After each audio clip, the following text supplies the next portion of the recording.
know. I think some of the, some of the spike outs, they're some of the funnest, especially when you get to go to some kind of more, I don't know, exotic, you might say, type places. Some of them even here on our forest, some of the mountains, in our forest alone are some of the most beautiful places that you get to see. But one time was it 2007, I believe?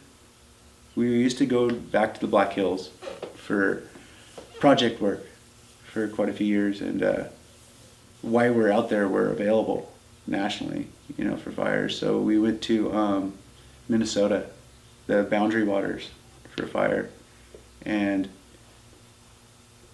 that was quite a interesting experience because we were kind of given a crash course in water safety, and because we were going to have to use canoes and then portage canoes around to different areas of the fire, because the Boundary Waters is like little bits of island land, and then so the only way to get around is by canoe.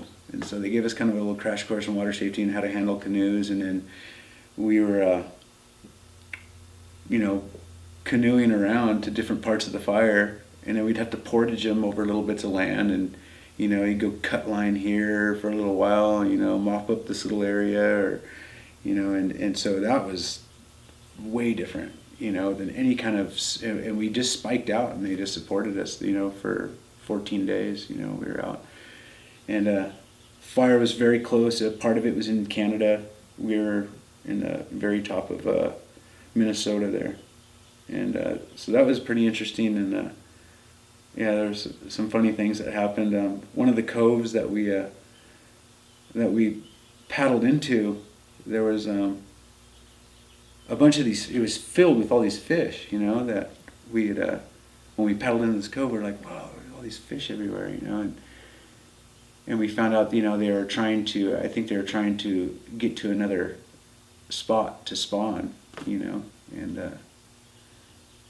Our superintendent at the time, he loves fish, he likes to eat, so he thought he'd take one, and I don't know how much some people would probably like this, but we ended up finding out later that they're sucker fish. They're not like a fish you should really be eating. The thing is pretty gross, it's pretty nasty, but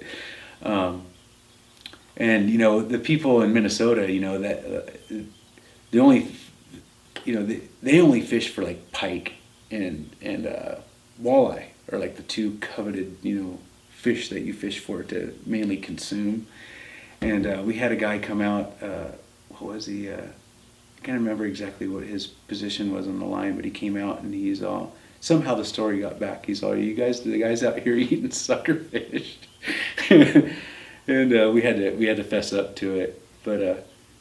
Yeah, we only took one, and we found out that they're not very good to consume. But I mean, just that whole experience, it was pretty fun. It was really different, and just really really fun. There's millions of different stories, probably. You know what I mean? But just that one kind of came to the top of my head. Somewhere you wouldn't ever expect to go to. And that's how it is on a Hotshot crew. It's almost like every year, I think. You do something new, even if it's just a minor detail, every year, or go to some new kind of place, or you might go to the same place but do something differently, and it's just, out of that comes all kinds of crazy experiences. So yeah, that's one that comes to mind, I guess. It's just, all in all, it was a fun experience. Good fire behavior too. Really fun spike out. In between off the clock time, we did do some amazing fishing too, so it was pretty fun. Well, they had obviously you get kind of didn't know much about the kind of conditions and the fuel type so much when you kind of learned very quickly in your briefing before we went out to go spike out. But it turns out that they had in years past. I forget exactly how many years past, they have some really strong wind events out there. So they had really strong blowdown. So there was a lot of like jackstraw. I think what they have out there is jack pine, I think is what it's called. in that part of the country, and and obviously a lot of that kind of the part of the country is pretty wet most of the time, but had been going through drought conditions, um, and so you had a lot of accumulated fuel on the ground, and in the kind of condition was the dryness. That jack pine, it burns really, really well, and the stands of it grow really thick, like really thick dog hair thickets of it. So you had some really strong pockets of intensity, and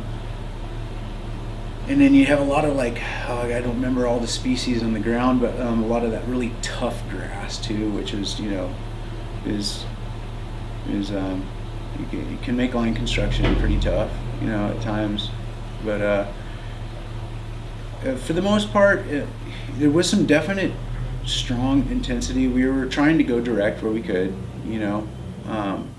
there was some really good intensity, especially some of the stuff we could see off in the distance over in Canada. We saw some really good runs of fire, but most of the stuff that we worked on wasn't. The intensity was pretty low for the most part, and we were just going direct on it, and just like I said, it's little pockets of land and little islands, so you just kind of, a lot of times you would just start cutting in one place, maybe right off the water, and then cut over into somewhere where it either cut into, maybe another area of water, or God, what were the bodies of water they had there? They have a really high acidity in them. The pH level in them is real acidic, and we had to walk across some of them sometimes, and they really tore up some of the guys' feet because the acidity is at some really high level where it actually kind of rots your skin really bad. So yeah, it was kind of gnarly, but pretty much just going direct. We did do a little bit of burning here and there, and I'm sure that area doesn't burn like that normally, but we were amazed at because I remember I think one of the first things we did when we got out there was do a little bit of line construction and prep for burn, and we were kind of thinking, the intensity's going to probably be pretty low, it wouldn't be that, and we were amazed when we started lighting it off at how, whoa, we were wow, I didn't think it was going to burn like that, and then that kind of set the tone for the rest of the fire. We kind of had an idea of you go to different places, you kind of don't know quite to expect. You get briefings and pocket cards and all that kind of stuff to kind of give you an idea of what it might be doing at that time of year or that time of the season.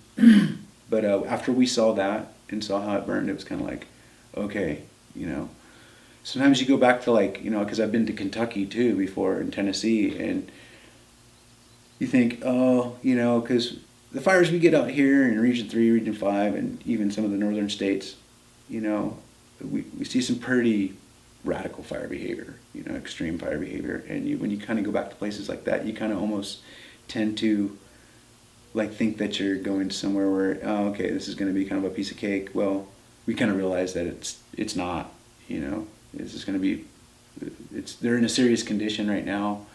Fire behavior is back home, and it's that kind of, different species of trees, but, you got hardwoods, your softwoods, and then it's kind of timber brush mix, and so everything was there for as far as different fuel, the fuel type, everything was there for pretty explosive fire behavior, and we saw some for sure. I mean, I'd say a lot of the times we were doing line construction, not so much, but when we burned a bit, and then some of the runs that we saw out on different parts of the fire, extreme fire behavior. It was pretty radical.